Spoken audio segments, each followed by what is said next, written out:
안녕하세요. 오늘의 데일리 뉴스레터에 오신 것을 환영합니다. 1. KF-21의 비밀 기술. 2. 아시아 전체에 대한 두려움. 3. 정식으로 지배의 시대가 열렸다. 한번 진실을 알아봅시다. 최근 한국 해군이 파격적인 행보를 보여 북한은 물론 중국과 일본까지 초긴장 상태라고 합니다. 해군의 최근 행적을 살펴보면 무려 항모전단 확보까지 염두에 둔 큰 그림을 그리고 있는 것으로 비춰지기 때문인데요. 이러한 해군의 큰 그림이 완성되면 미군까지 등에 업은 한국이 동북아의 제공권 재해권을 거머쥐는 엄청난 군사력들 손에 넣을 것으로 점쳐지고 있습니다. 얼마 전 한국과 미국이 합동으로 스텔스 전투기 F-35A의 비행 훈련을 진행했는데요. 세계 최강이라고 일컬어지며 오직 미국만이 보유하고 있는 F-21을 제외하면 F-35A가 5세대 전투기 중에서는 가장 압도적인 성능을 지니고 있다 보니 북한은 이들이 하늘에 떠도 어떻게 해볼 도리가 없어서 전쟁하자는 거냐고 발끈하며 예먼바다에 방사포나 몇 발 쏘고 말았죠. 이렇듯 한국군은 차세대 전장을 지배하는데 필수 불가결한 요소인 제공권을 장악하기 위해 항공병력 운용 능력 제고에 박차를 가하고 있는 모습입니다. 그런데 최근 영국에서 특별한 선물이 한국에 도착했다. 초도 비행에서 미티어 공대공 미사일 4발을 탑재할 것이라고 발표되었기 때문입니다. 이는 세계 최강의 공대공 미사일로 일컬어지는 미티어가 탑재되는 것만으로 4.5세대 전투기를 5세대 전투기와 대등하게 싸울 수 있게 만들어주는 성능을 지니고 있으며 한국이 이를 아시아 최초로 운용하게 되었기 때문이죠. 이것은 곧 4.5세대 전투기인 KF-21도 실전에서는 현재 중국 공군의 주력 전투기인 J-21은 물론 중국의 5세대 스텔스 전투기 J-20이나 FC-31 역시 잡아낼 수 있다는 의미랍니다. 일각에서는 시뮬레이션 결과 미티어를 탑재한 KF-21이 스텔스 성능을 발휘하지 않고도 J-11과의 40대 40 모의전은 7기의 손실로 전기 격추, J-11 8기, J-28기와의 8대 16 모의전에서도 1기 손실로 전기 격추할 수 있을 것이라고 분석했습니다. KF-21의 개발이 발표됐을 때 중국의 네티즌들이 KF-21은 기껏해야 4.5세대이기 때문에 자국의 5세대 전투기에겐 상대가 되지 않는다며 깎아내렸던 것을 생각하면 한국의 저력을 얕보고 방심하다가 큰 코 다친 셈입니다. 더군다나 J-20이나 FC-31에 투입된 기술은 중국이 자체 생산하지 못한 부분이 많고 성능 역시 중국이 5세대에 해당한다고 주장할 뿐이지 전문가들은 그다지 인정하지 않는 분위기 때문에 더더욱 그렇습니다.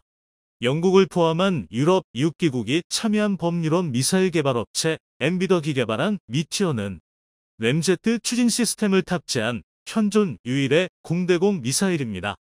마하 4.5의 속도로 200km를 날아가는 미티어는 로켓 엔진이 아닌 램제트 엔진을 탑재함으로써 연료 산화제를 실을 필요가 없고 자유자재로 엔진 가동과 출력을 조절할 수 있는데요. 로켓 엔진을 채용하는 기존 공대공 미사일은 비행도를 연소가 종료되고 그 후로는 관성 비행을 하기 때문에 사거리는 물론이고 정확도에 치명적인 악영향을 미치는 문제점이 있었죠. 하지만 덕티드 로켓이라는 램제트 엔진의 일종을 채용하는 미티어는 발사 직후 연료를 전부 연소하지 않고 순항 단계에서 엔진의 발전을 조절하여 연료를 절약합니다. 이를 통해 엔진 연소와 관성 비행을 반복해 사정거리를 연장하는 동시에 연료를 남겨뒀다가 미사일이 표적에 적중하기 직전 종말 단계에 급가속시켜 미사일 회피를 극도로 어렵게 만들 수도 있습니다. 따라서 미티어는 공대공 미사일 중 가장 넓은 회피 불능 구역 내일을 제공할 수 있는 것이죠. 게다가 양방향 데이터 링크 시스템과 능동 X밴드 레이더 시커를 탑재하고 있어 파일럿이 전투기의 데이터만을 가지고 명중할 때까지 유도해줄 필요가 없는데요. 덕분에 파이어 포겟, 즉 발사 후 망각을 완전히 구현하여 파일럿이 목표물만 빠르게 제거하고 적 방공망에서 이탈할 수 있죠. 일단 발사되고 나면 자체 레이더, 다른 전투기, 조기 경보등 제기, 지상과 해상의 레이더들과 연동해 타겟 정보를 계속해서 업데이트하고 플레어나 체프 같은 기만체를 무시하고 정확한 목표를 재타겟팅할 수도 있습니다. 그리고 이러한 특성에 힘입어 근접 신관과 파편 폭발 탄두를 탑재할 수 있었기 때문에 충돌 지점 또는 최적의 요격 지점에서 폭발시켜 최대한의 살상력까지 확보할 수 있었죠.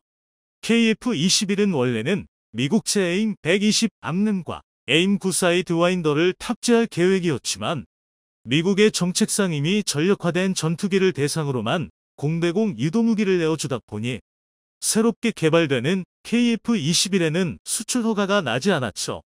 그 와중에 영국과 엠비더가 유로파이터와 라팔, 그리펜에 이어 한국의 KF-21을 미티어의 실전 성능 확인용 전투기로 선택했는데요. 공대공 유도무기의 자리가 덜컥 비어버린 한국 입장에서는 영국이 준 선물 같았을 겁니다.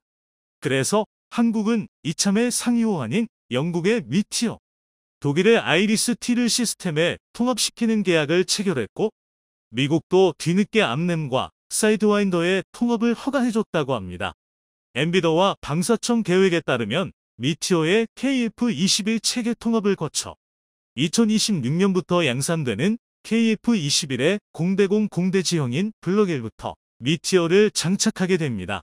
결과적으로 KF-21은 4종의 강력한 공대공 미사일을 모두 호환할 수 있는 전투기가 되었고 추후 국산 공대공 미사일까지 개발되면 5종 호환까지 가능해지므로 무기 수출 시장에서도 매력적인 상품이 되었습니다.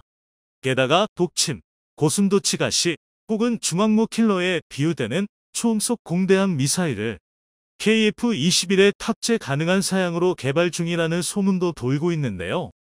초음속 공대함 미사일에 그러한 별명이 붙는 이유는 대함 미사일이 해상의 함정, 그 중에서도 항공모함을 공략하는 무기이고 단 한 발로 전투기 수십 대의 모함을 제거할 수 있는 뛰어난 가성비를 갖추고 있어 군사력에서 밀리는 상황조차 뒤집을 수 있는 잠재성을 가지고 있기 때문이죠.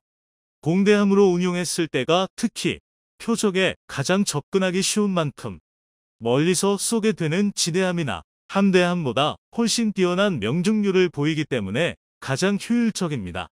이러한 공대함 미사일을 해군이 공대함 2유도탄이라는 이름으로 개발 중이라는 소식과 더불어 국방과학연구소가 발간하는 개간 국방과학기술 플러스에선 그 개념도까지 등장했는데요. 보다시피 해군의 큰 그림은 이제 더 이상 북한 따위 상대하는 것이 목적이 아님이 명확합니다. 바로 얼마 전에도 세 번째 항공모함 푸젠을 진수하며 남중국해에서 미군과 대치하고 있는 중국의 항모전단을 상대하기 위한 것이죠. 최근엔 이에 쐐기를 박는 소식까지 들려와 중국이 식은땀을 흘리고 있는데요. 지난 15일 해군이 준장급인 제6항공전단을 소장급 부대로 격상해 해군 항공사령부로 재편하고 해상항공작전 통제권을 부여한 것이죠. 이에 따라 항공작전을 통제받는 전단급 부대에서 작전을 동제하는 사령부급 부대로 거듭나게 됐습니다. 특히 해상항공작전협의체마악을 새롭게 운영하여 평시에 미 해군 제7함대 등과 해상 초계 임무 공조를 강화하고 전시에도 연합해상항공작전을 주도적으로 수행할 예정입니다. 해군 항공사령부는 해상경계작전의 핵심으로 적잠수함 위협 대응을 비롯해 해상항공작전 계획 수립, 교육훈련, 정비, 군수지원, 관제 및 운항 등의 임무를 수행하는데요. 해상초계기 PAJ 포세이돈, 해상작전 헬기 MH-60R 시우크, 기뢰 탐색 제거용 소해 헬기, 함정 탑재, 정찰용 무인기 IF 등이 새로 도입되면 이 부대에서 운용하게 됩니다.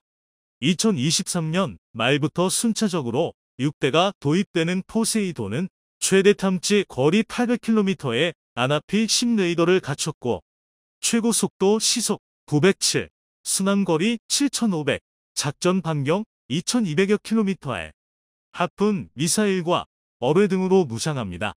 오는 2025년까지 12대를 도입하는 시우크는 54 경어뢰와 AGM-114 헬파이어를 기본 탑재하고 아나피 153 레이더를 장착해 수면 위로 올라오는 전만경을 자동으로 잡아내 즉시 타격하는 성능을 지니고 있죠. 이렇게 해군은 이미 운용하고 있는 세종대원급과 정조대원급 이지스함에 더해 해상 항공작전에 필요한 사령부, 항모를 호위하는 잠수함 초계 능력, 항모를 타격할 공대함 미사일, 함재기끼리의 도그파이트를 상정한 공대공 미사일까지 확보하며 중국의 항모전단 구성을 하나하나 격파할 수단들을 모으고 있는 것입니다. 만약 여기서 더 나아가 한국형 경항모 사업인 CVX가 완성되고 아직까지 소문으로만 떠도는 KF-21의 함재기형인 KF-21 네이비까지 해군이 모두 손에 넣게 된다면 항모전단의 조건이 전부 갖춰지게 되죠. 현재 한국의 군사력 순위는 6위, 해군력 순위는 13위. 하지만 항모전단을 확보한다면 군사력 3위, 해군력 2위로 손꼽히는 중국의 오금까지도 저리게 해줄 수 있을 겁니다. 그리고 우리나라는 군사력 세계 1위, 미국의 우방인 만큼 중국과 맞붙게 돼도 전혀 밀리지 않는 힘을 갖추게 되는 것이죠. 최근 개봉한 영화 탑건 매버릭이 훌륭한 만듦새 덕에 흥행 돌풍을 일으키면서 전투기 파일럿에 대한 젊은이들의 관심이 아주 많아졌는데요. 미 해군이 전작인 탑건 상영 시 영화관 앞에서 적극적으로 모병을 했더니 모병률이 500% 상승했다는 기록이 있습니다. 그래서 이번에도 미 해군은 올해 모병 목표인 수병 4만 명과 장교 3,800명 확보를 위해 영화관에 모병관을 다수 파견했다고 합니다. 한국 역시 공군이 배우들의 내한 행사와 시사회에 파일럿들을 투입하는 등 영화와 연계한 모병 자원 확보에 참여하고 있습니다. 인터넷 커뮤니티에서는 극중 등장하는 주인공이 항모전단에서 활약하는 것을 보고 한국에는 해군 항공대가 없다는 것을 모른 채 해군에 입대 신청을 했다는 이야기가 떠돌기도 했죠. 36년 전 탑건 촬영에 참여했거나 출연한 미 해군 조종사들 중에는 훗날 미 합동참모차장, 태평양 사령관, 심지어는 나사의 우주비행사가 된 사람까지도 있다고 합니다. 만약 한국이 항공모함을 확보하고 항모전단을 꾸리게 된다면 공군, 해군 면에서 막강한 힘을 갖고 있을 뿐만 아니라 한국은 또한 더 강력한 무기인 탱크 기술을 보유하고 있습니다. 그동안 말만 많고 이렇다 할 액션이 없어 우리 국민들의 애를 태웠던 호주의 차기 장갑차 사업에 한국의 레드백이 유력하다는 소식입니다. 지난 8월 31일 국회 청문회에서 엄동환 방위사업청장이 9월 중으로 호주 정부가 자국의 장갑차를 교체하는 랜드 400페이지 3회 우선 협상자로 한국을 선정할 것이라 발언했습니다. 그런데 그 규모가 역대급입니다. 교체 수가 무려 460대에 달하는데요. 이렇게 큰 사업이다 보니 정작 물어본 국회의원이 이 중요한 이야기를 함부로 말하냐며 시겁하는 해프닝이 벌어지기도 했습니다. 이 소식이 사실이라면 대한민국의 첨단 방산무기가 다시 한번 수출 대박을 달성합니다. 뿐만 아니라 이를 통해 얻을 수 있는 이익이 우리의 상상을 초월하는데요. 예를 들어 미국, 영국 등 장갑차 도입을 고심하는 나라들에게 어필할 수 있는 실적으로 쓰거나 호주 수출 물량에 맞춰 우리 육군의 장갑차를 교체하는 대대적인 교체 사업을 벌일 수도 있습니다. 특히 이번 우크라이나 전쟁에서도 뛰어난 장갑차가 얼마나 중요한지 확실히 드러났기 때문에 차기 장갑차 도입 사업의 전망은 아주 밝다고 할 수 있습니다.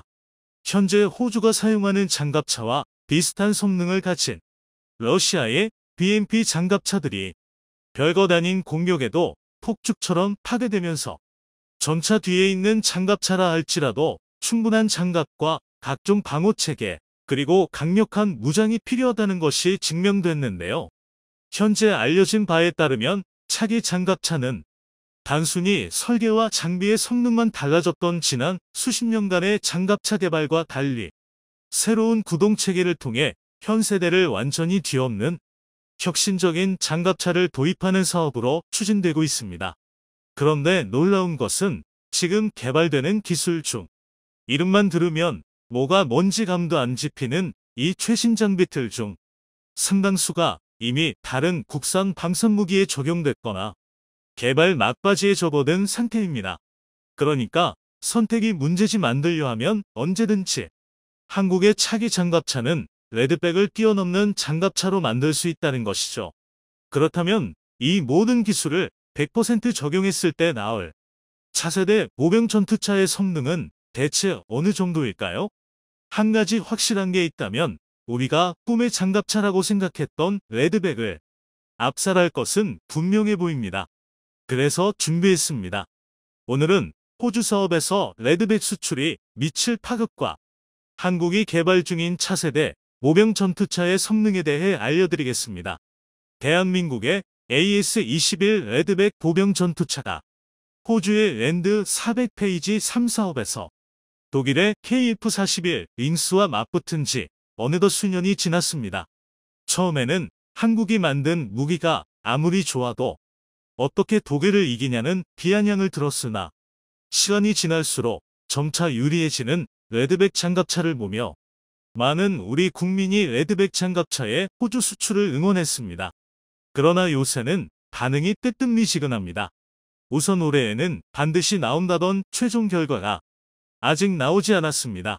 오히려 지난 5월 16일 호주 정부가 사이버 보안 등 다른 국방 분야 예산을 확대하기 위해 랜드 400 사업 예산을 삭감할 수 있다는 마른 하늘의 날벼락 같은 보도가 나왔습니다. 그것도 한두 대도 아니고 무려 100여 대를 감축한다는 이야기였습니다.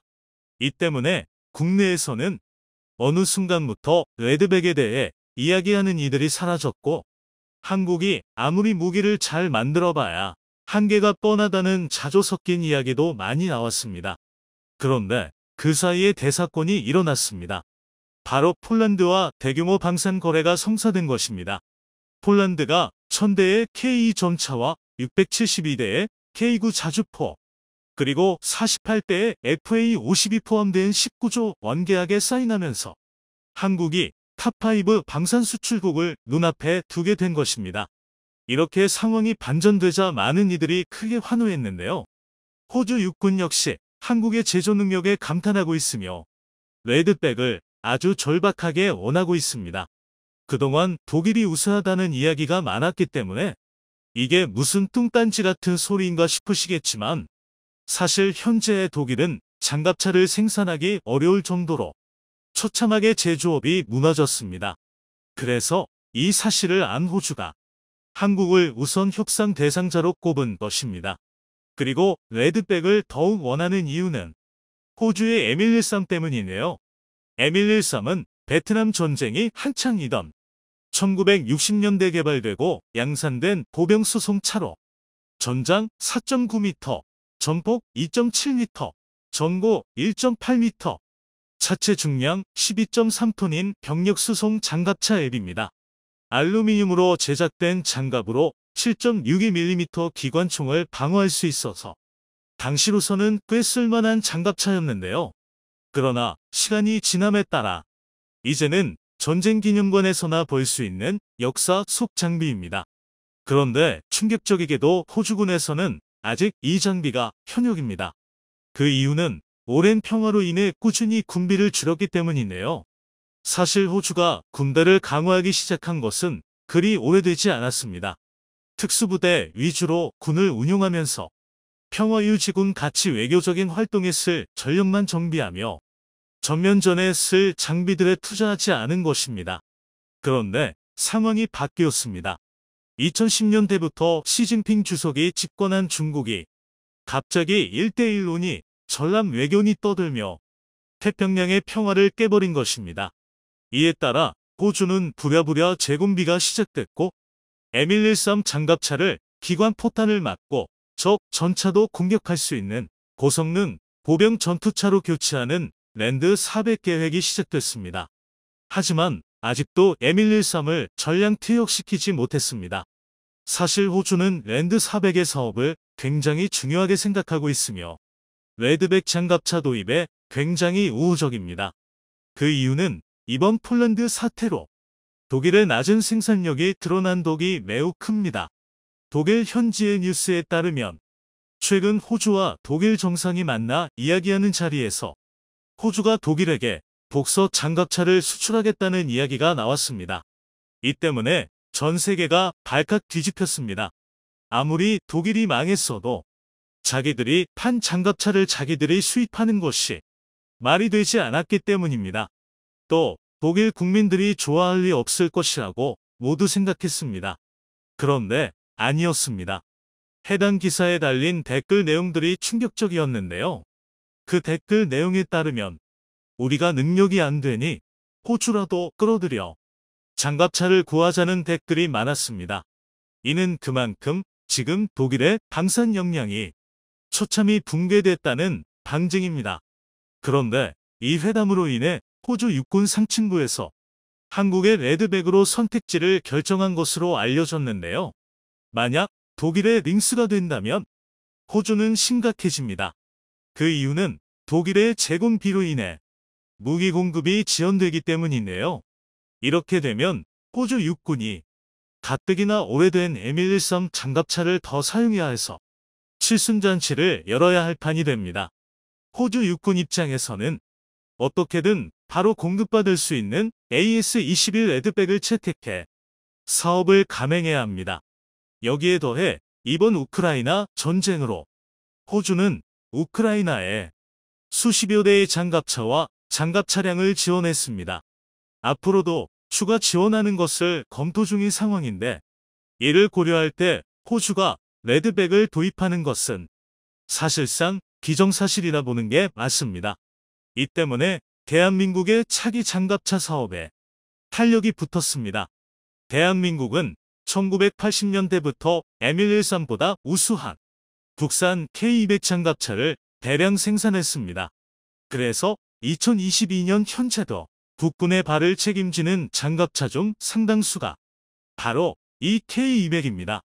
K806808 백호 장갑차, K151 현마, 중형 표준 차량 등 신형 차량이 속속들이 등장하고 있고 일선 기계화 여단에는 K21 보병 전투차가 배치되어 있으나 현마와 백호는 약하고 K21은 수가 너무 적습니다. 이 때문에 육군의 병력 수송 장갑차를 최신 보병 전투차로 교체하는 사업을 추진해야 한다는 목소리가 커지고 있습니다.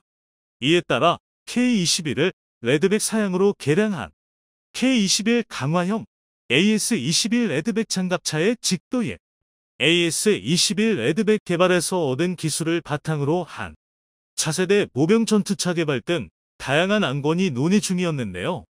그런데 갑자기 호주의 차기 장갑차 사업에 한국의 레드백이 무선 협상 대상자로 떠오르면서 우리의 사업에도 금전적인 영향을 끼치게 된 것입니다.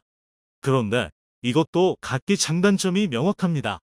그래서 현재 가장 매력적인 선택지는 레드백 직도입으로 알려져 있습니다. 호주가 레드백을 생산할 때 한국 역시 레드백을 생산하자는 것인데요. 이렇게 되면 규모의 경제를 통해 레드백의 도입 단가를 낮추고 생산량을 늘려 국군의 현대화를 크게 앞당길 수 있습니다.